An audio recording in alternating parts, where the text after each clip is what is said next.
শিক্ষারত্ন সম্মানিত শিক্ষিকার ঘর থেকে মোবাইল চুরি। এবার বীরভূমের জেলা সদর সিউড়িতে শিক্ষারত্ন সম্মানিত হয়েছেন সিউড়ি সংলগ্ন করিদ্ধা বিদ্যানিকেতনের ভারপ্রাপ্ত শিক্ষিকা সুজাতা সাহা দাস। আজ 18 ফেব্রুয়ারিতে তার বসত বাড়ি থেকে মোবাইলটা চুরি করে নিয়ে যায় সিভিক ভলেন্টিয়ারের পোশাক পরা এক চোর। দেখুন সিসিটিভির ফুটেজ। সিউড়ি শহরে মাননীয় মুখ্যমন্ত্রীর একটি প্রোগ্রাম ছিল, আমরা সবাই সেই প্রোগ্রামটাতে খুব ব্যস্ত ছিলাম। আমার স্কুল ওই প্রোগ্রামে এবার রিপ্রেজেন্ট করার সুযোগ পাই। আমি স্কুলে ছিলাম, 11টা নাগাদ আমি বাড়ি ফিরে এসে আমার মোবাইলটি চার্জে রেখেছিলাম। কিছুক্ষণ পরে আমি চার্জে আর মোবাইলটা যখন দেখতে পাচ্ছি না, চারদিকে খোঁজাখুঁজি করছি। তারপর অন্য মোবাইল থেকে যখন আমি রিং করলাম, তখন আমি দেখছি যে সেই মোবাইলটাতে রিং হচ্ছে। কিছুক্ষণ পরে আবার দেখছি সেই মোবাইলটা একজন রিসিভও করলো। আমি তখন বুঝতে পারলাম আমার মোবাইলটা মিসিং। আমি তখন সিসি ক্যামেরায় ফুটেজ দেখলাম।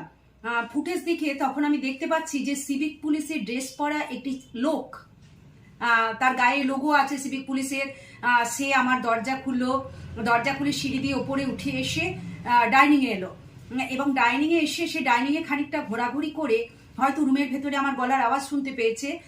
তখন সেই মোবাইলটা টেনে ছিঁড়ে নিয়ে সিঁড়ি দিয়ে আবার যথারীতি পা ফেলে আবার নিচের দিকে বেরিয়ে চলে গেল। তো সত্যি আমি এই ব্যাপারটা নিয়ে প্রচণ্ড আতঙ্কিত হয়ে গেছি। আমার ডাইনিং ভীষণভাবে সুরক্ষিত, আমি দোতলায় থাকি। সেখানে একজন বাইরের লোক দরজা খুলে ভেতরে ঢুকে আমার মোবাইল নিয়ে গেছে। আমি আমাদের নিরাপত্তা নিয়েও আমরা খুব চিন্তিত। আমি সঙ্গে সঙ্গে থানায় যাই এবং আমাদের ডিউটি অফিসার ছিলেন হরিবাবু, আমি সেখানে থানায় একটি ডায়েরিও করে আসি। প্রশাসন আমাকে আশ্বস্ত করেছে যে এই ব্যাপারটা নিয়ে তারা তদন্ত করবেন।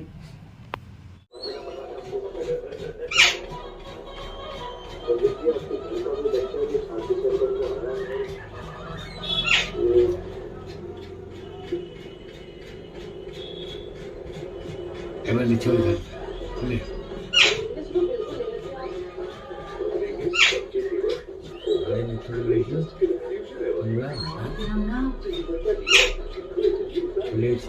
খুলেছি।